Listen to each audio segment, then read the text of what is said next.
যে ব্যক্তি কোনো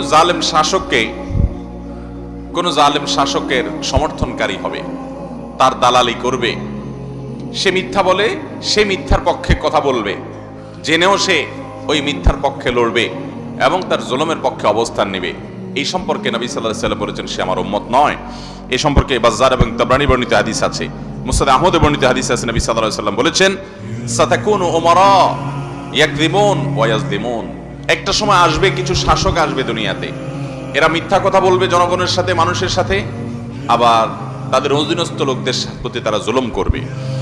ফামান সাদ্দাকাহুম বিকিযবিহিম ওয়া আ'আনাহুম আলা যুলমিহিম ফালাইসা মিন্না ওয়া লাস্তু মিনহুম, যেই লোকগুলো তাদের এই মিথ্যা কথাকে সত্য বলে মানুষের কাছে প্রচার করবে এবং তাদের জুলুমকে যারা সমর্থন করবে, সহযোগিতা করবে, নবী সাল্লাল্লাহু আলাইহি ওয়াসাল্লাম বলেছেন তারা আমার কেউ না আর আমিও তাদের কেউ না।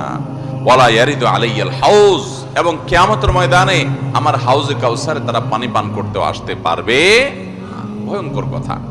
এর বিপরীতে নবী সাল্লাল্লাহু আলাইহি ওয়াসাল্লাম বলেছেন যে ব্যক্তি মিথ্যাকে মিথ্যা হিসাবে জানবে, এটাকে সত্য বলে সমাজে প্রতিষ্ঠিত করার চেষ্টা করবে না, জুলুমের পক্ষে গিয়ে সহযোগিতা করে জালিমের সহযোগী হবে না, তো সেই ব্যক্তি সম্পর্কে নবী সাল্লাল্লাহু আলাইহি ওয়াসাল্লাম বলেছেন সে আমার আর আমি তার, এবং সে আমার হাউজে কাউসারে পানি পান করবে ইনশাআল্লাহ।